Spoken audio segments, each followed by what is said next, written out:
Welcome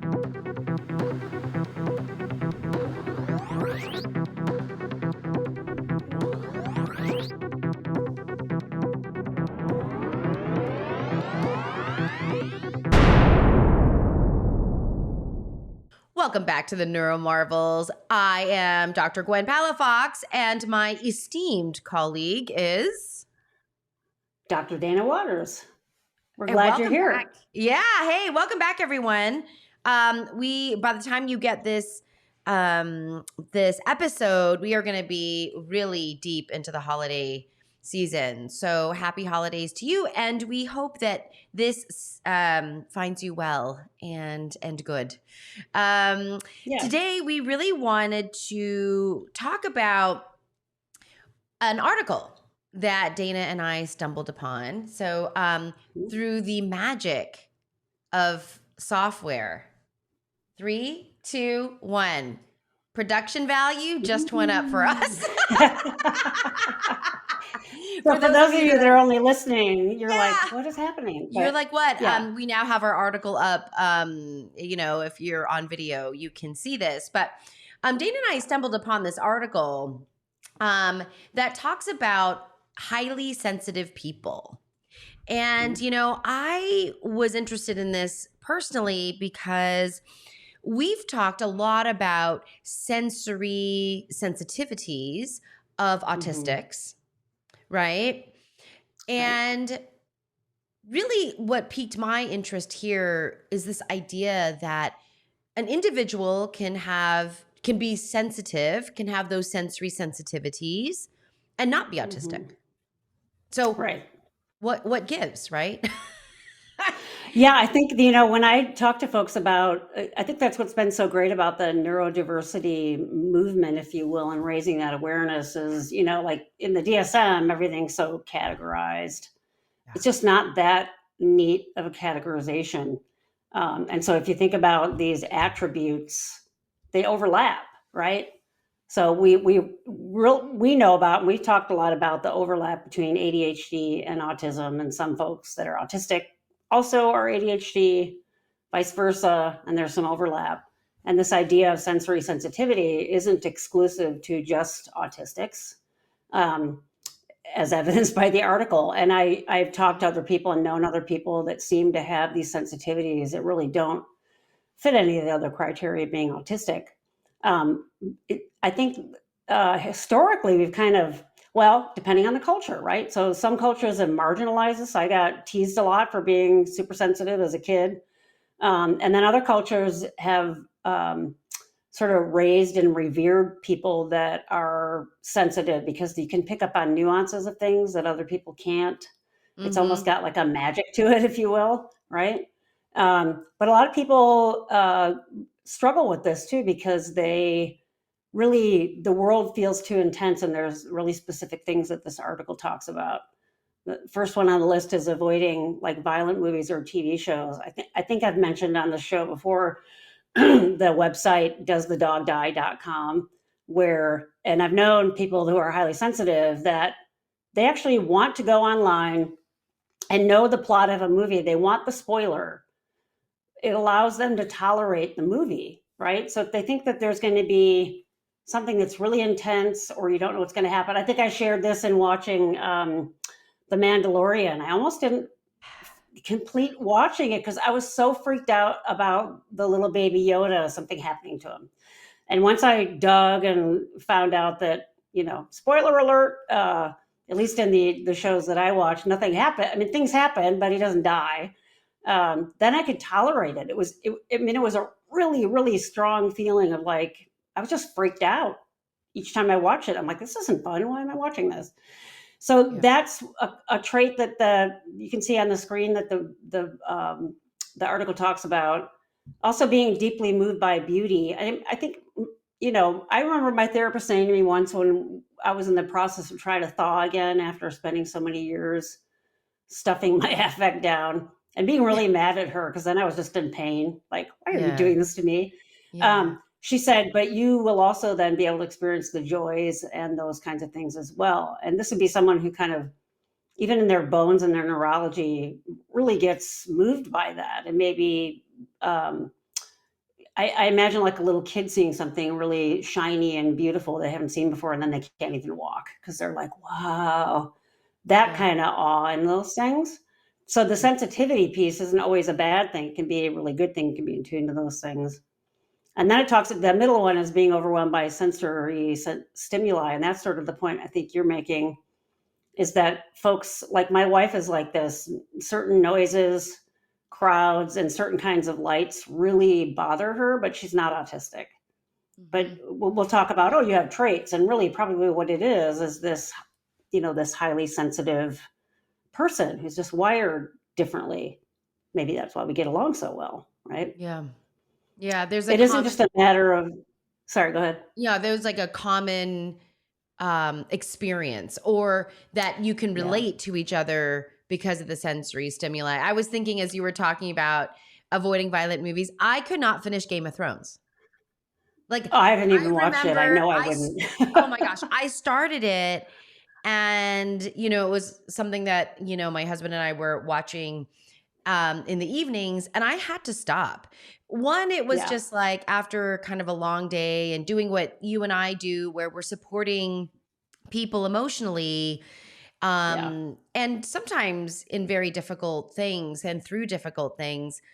Um, Hmm. it was just, I was spent. Like I needed to watch Yeah. something really, silly, Yeah. and, Easy to light. watch. Yeah. Yeah. Yeah, Yeah. yeah. And so I just couldn't finish it. And I still haven't finished it. I mean, people are like, you got how far and you didn't finish it? I'm like, I just can't.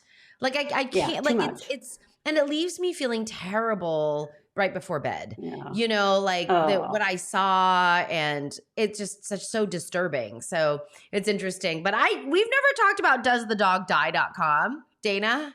Oh, we haven't. Okay. Yeah. No. It's actually, yeah, absolutely check it out. I had a autistic friend of mine tell me about it because it got started, I think, from, I don't know the name of these. Oh, is it movies called John Wick? I think that, Oh yeah.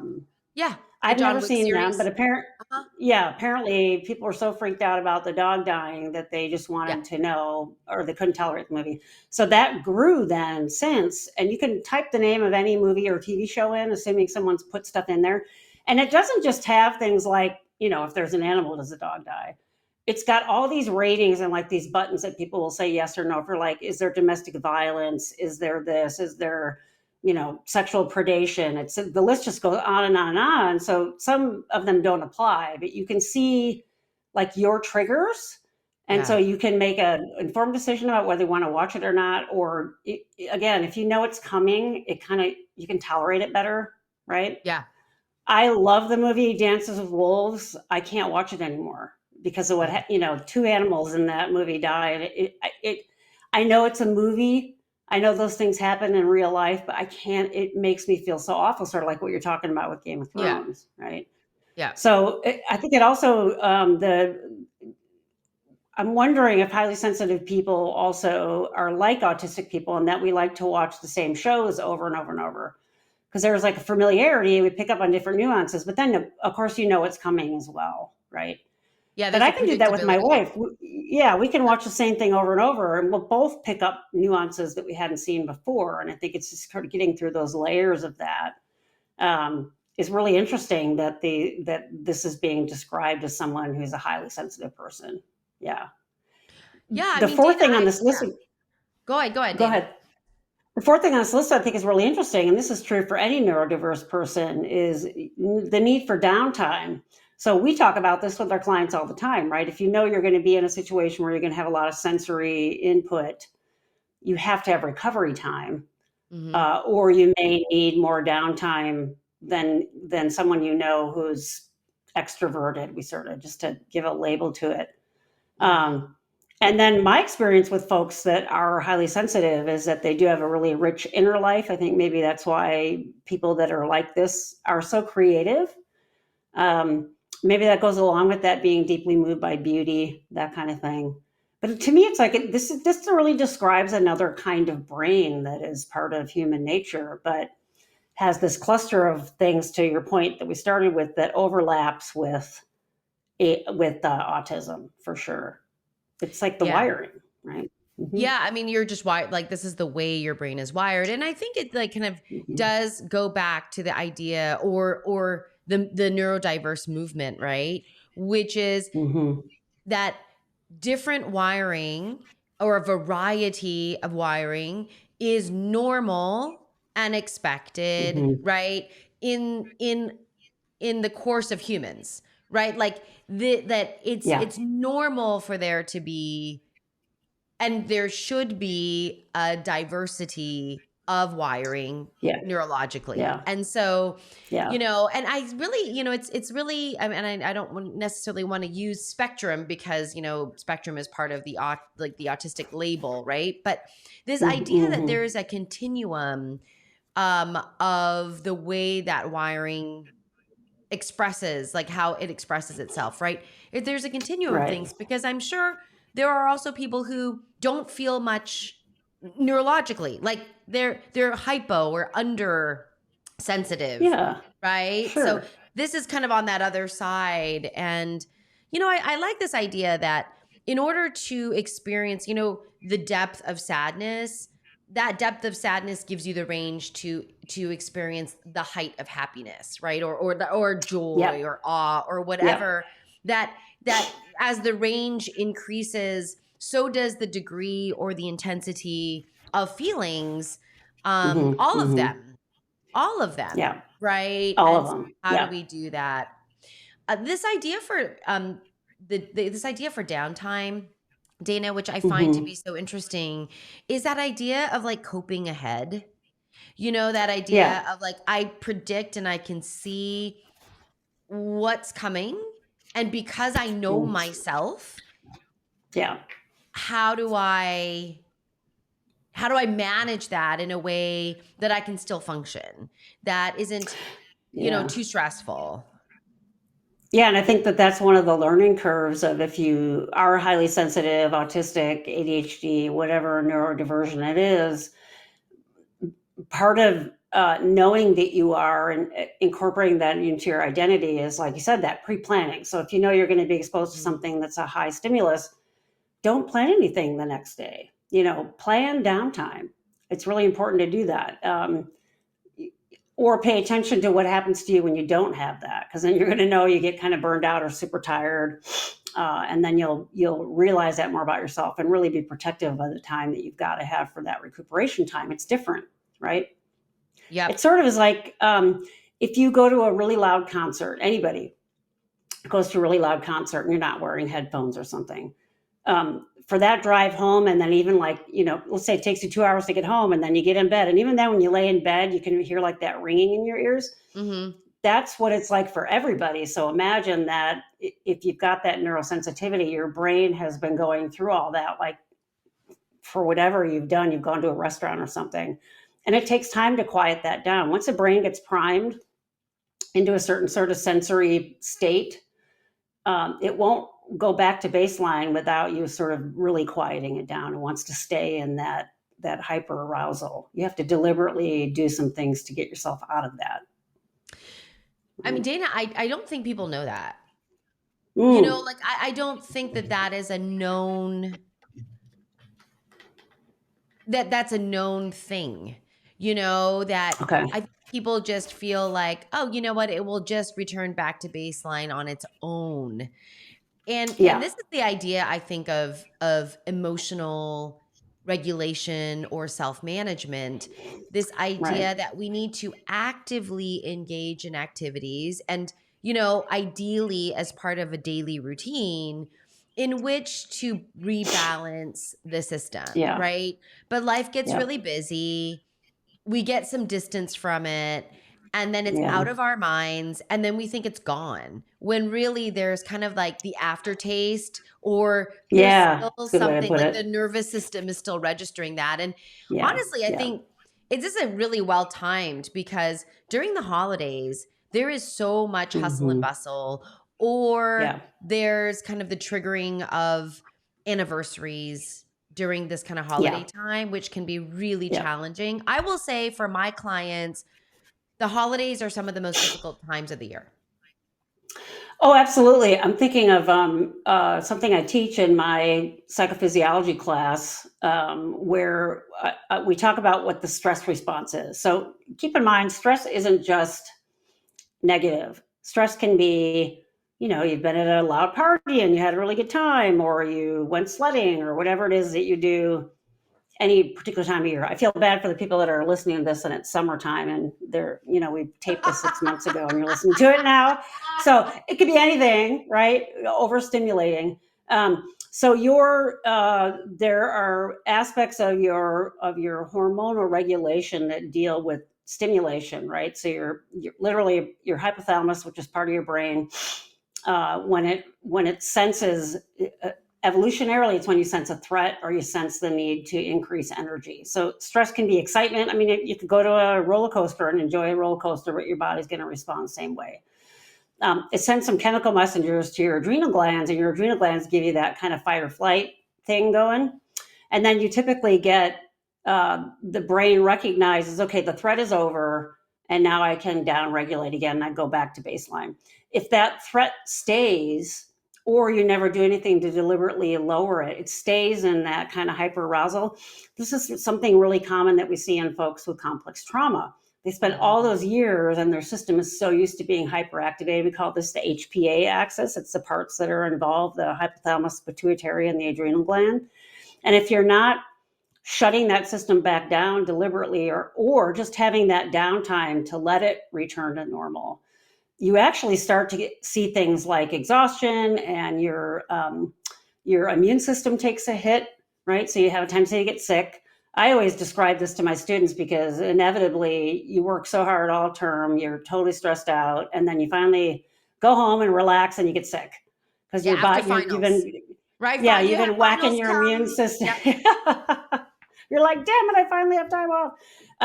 But it's a really good indicator of how that constant um, drive state does lower your immune system. And why is that? So that fight or flight system, if I'm, the proverbial running away from a tiger in the jungle, how we're wired, if I have to keep that going and I'm constantly under threat, my body isn't going to care about the immune system. It's going to send blood to my muscles and blood to my brain, parts of my brain that are motor centers, to get me out of there and do whatever I need to do to survive. It doesn't care about your intestinal tract, doing its thing overnight. It doesn't care about keeping your immune system up.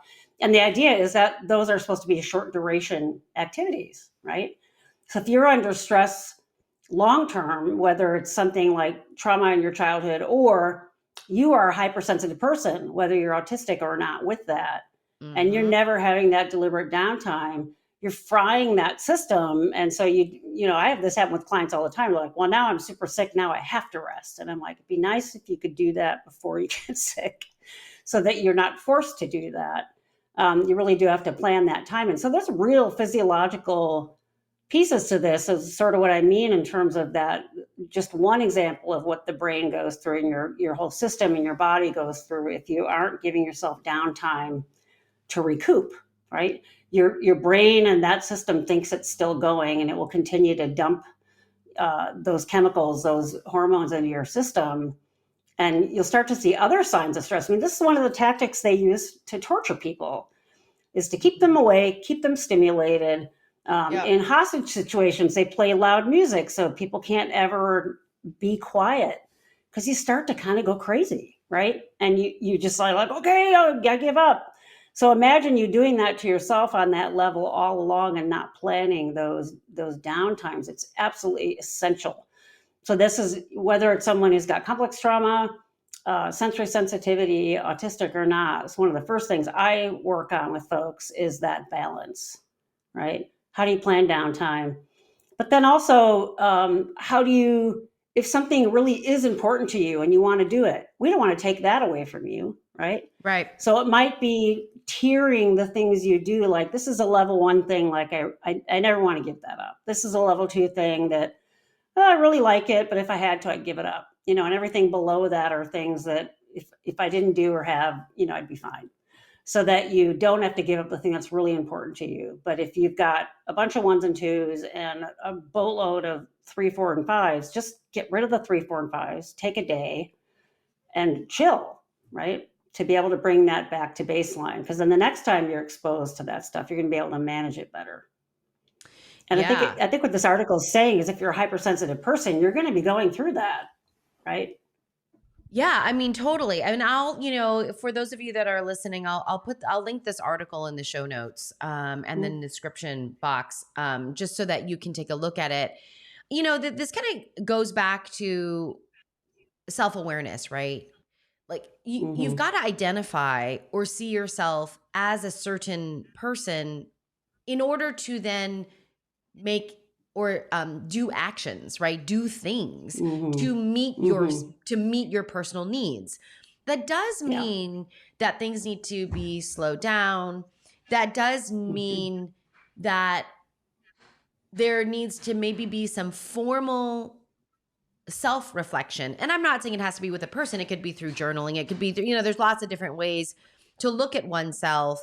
But instead of just being in that place where you're just reacting to everything that happens in life, because I think we can like safely say everyone feels that they're very busy, right? And so how do we do that? And that the body and the brain are very smart and adaptive. And so if there is chronic stress, it will meet chronic stress. It will change baselines in order to meet that, because that's what's being presented. And so the body will adapt. And Dana, you and I need it's a separate episode. But it's really talking about stress, and that that eustress curve, like how do we really think about stress, and that stress is necessary in life. And so how do we do that? And we can talk about that in a different episode, as well as maybe another episode on how do you plan downtime? Like, what is the approach? How do you think about downtime?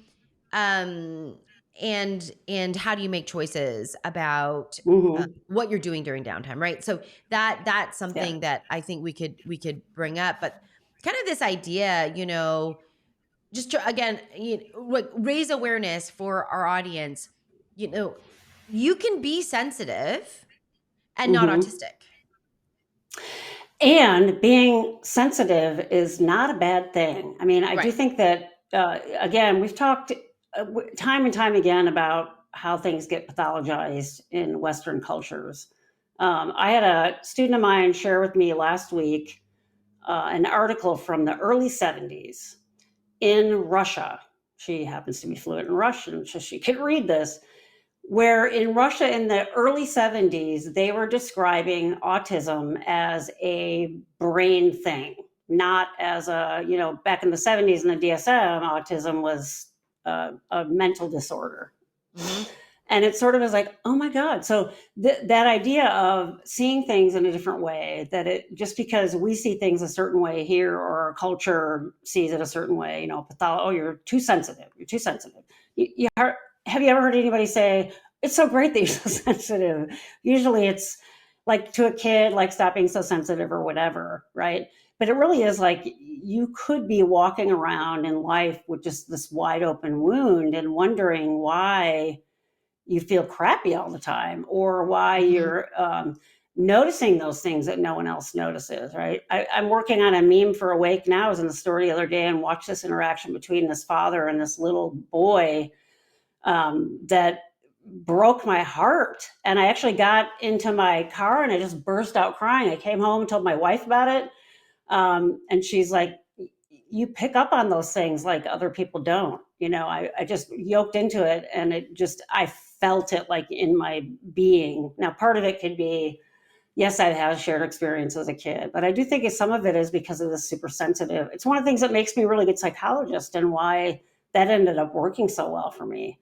Yeah. And I do think people that work in these fields have this. I mean, they're using that neurology, that gift they have, in a good way, but it also can leave you really open and feel like you never quite, you're never wrapped up and you're not kept safe from all that stuff, which is so important to do, especially if you're highly sensitive without being autistic. Yeah. No, I mean, it's interesting reading this article because, actually my daughter and I were just talking about how we can really, we'll cry at a commercial. Mhm. Like we're crying when we're sad, we're crying when we're happy, we're crying, we're like, if Yeah, something gets brought up and we feel emotions around us, like, I'll yeah. cry in a heartbeat. I mean, I'd be the worst psychoanalyst, right? Like I am not a blank Oh slate my god. therapist Yeah, whatsoever. But if a parent is yeah, crying or one of my clients is crying, you guarantee I'll be crying. Like I yeah. guarantee you my tears will start to well up in my eyes, and I feel Uh-huh. this, Yeah, but this is something because and the whole idea of this is, does this resonate with you, right? yeah, In our audience, yeah. does this resonate with you on some level? Because if it does resonate with you, and Mhm. resonance is something you feel almost cellularly, right? Like you Mhm. feel it, it's something to consider so that you can care for yourself, Yeah, yeah, yeah, right? In a way that meets your needs so that you can live in this world with yeah, intentionality and comfort, right? yeah. Yep. That's Yeah. so important to me as I think about, the message that we want to send, or the environment, or that we want to create, you and I, Dana, for people, Mhm. which is Mhm. Mhm. self-discovery, which then leads to something actionable that's good for Yeah. you, right? Healthy for you. Yeah, yeah, and it doesn't happen in a vacuum. As you're talking, Glenn, I'm thinking about how you talk about your sensitivity with other people in your life, right? So if there's a noise or something like that that's bothering me, or I could say my wife, because she's not autistic but certainly fits the criteria for this. If she says in this article right above Gwen's head, it looks like two people sitting in a car, they're on a road trip, and so that reminded me of, you go on a road trip and you have 8 hours ahead of you, and there might be something like rattling in the car that would drive her nuts. We would stop somewhere. I'd say, let's just stop and figure it out and stop the rattling. Are you sure? Are you sure? And one time, it took us the longest time to figure out what it was. We had our water bottles in the little cup holders, and it was that little ring that when you take the cap off, it'll do this. We couldn't figure out where it's coming from. And it literally probably took us a half an hour of trial and error to figure it out. And then once we figured it out, I took that stupid ring off the water bottle, and it stopped. And I could just see her arousal level go down, like, oh. And why is that not okay? Why do we have to say to people, oh, suck it up, you'll be fine? Work to know your triggers. It's okay for you to say, I need help, or I need to figure out what this Mhm. is to get away from it, rather than having to torture yourself and do that. Like, I have some students that are probably highly sensitive, not autistic, that get bothered by the fluorescent lights where I teach. If I have a bigger classroom, we have the ability to dim them, or we can turn one whole side of the classroom off, which is great because then those folks can Mhm. sit over there. I have some students that are prone to migraines, and those lights trigger them. And they'll say to me, "Oh, it's so great that you work with us to figure this out." And in my mind, I'm like, "Why wouldn't I?" But that's not the world, right? The world would be like, "Oh, what's wrong with you? You can't handle these lights." And then you internalize and think something's wrong with me. I'm being too sensitive. I should just suck it up. But knowing if there is something that's like inescapable that you can't do something about, again, plan that, have that awareness, know it's going to drain you, and then plan that recovery time, right? Yep. So And are there awareness is things? always the first thing, Yep. right? Awareness is always first. Always first. Awareness is first, some sort Yeah. of action is next, and then implementing that action, actually doing it, not just talking about it, but actually doing it. And then you mentioned, and we can talk about a whole nother episode about how do you de-stress, and it really is idiopathic. It's meaning it's really unique to each person. What Mhm. is one person's recovery time is another person's hell, right? So Yep. it has to be what works for that person, what de-stresses them, for sure. Yep. Yep. Yeah, yeah. Yeah. And again, if you are listening and you're part of our community here, read the article. It's a really just it's an Mhm. easy read article, which really even like talking about introversion and like kind of differentiating like ADHD and autism and sensory processing Yeah. disorder. It's like so interesting. you guys know, if you've listened to any of our other episodes, that Dana and I are, we don't like to label unless we actually have to label because it serves a purpose. Yeah. But when it's for your own personal self-discovery, get specific, differentiate. That's not me, Yeah. that is me.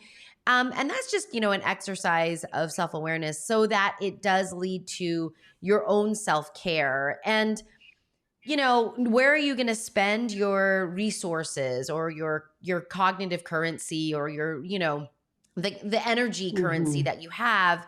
Do you really want to spend it on tolerating the plastic ring that's, clicking around? Like, for no, 8 hours? Yeah.